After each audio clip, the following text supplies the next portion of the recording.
Concern, growing health concern that is, over laundry detergent pods. While they're increasing in popularity, they're also poisoning Americans at an alarming rate. We've got details from the director of the Georgia Poison Center, Gaylord Lopez. Gaylord, welcome back to the show.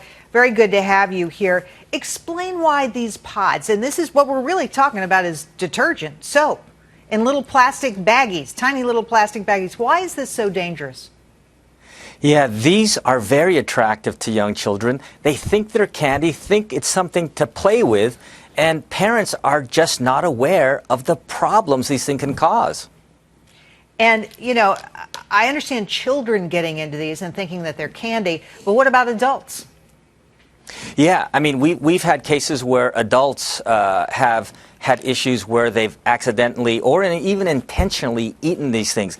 And I've brought a couple with me, and you could see they're very attractive in color, and they're easy to put in the hand of a 2-year-old, a 3-year-old, and well, next thing you know, you've got...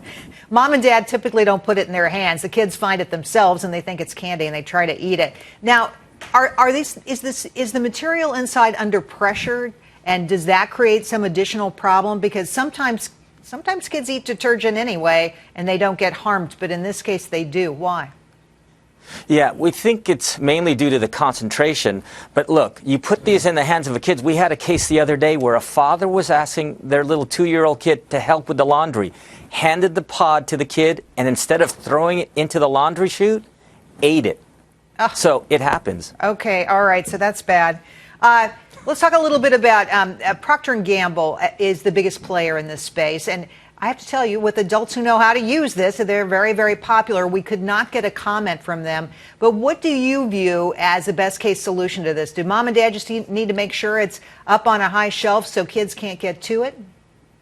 Well, that's one thing. And think about it. In the last 2 years, the cases to poison centers have doubled.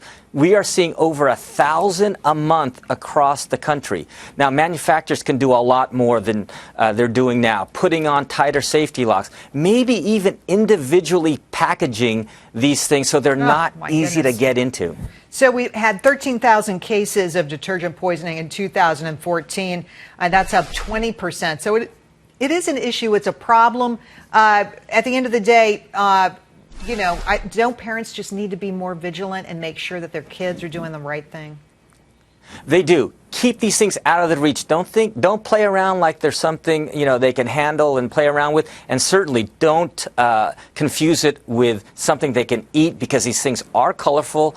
They smell great, but they're packed with a lot of chemicals, packed with a lot of detergents, and these kids are getting sick. Gaylord, thanks so much for coming on the show tonight.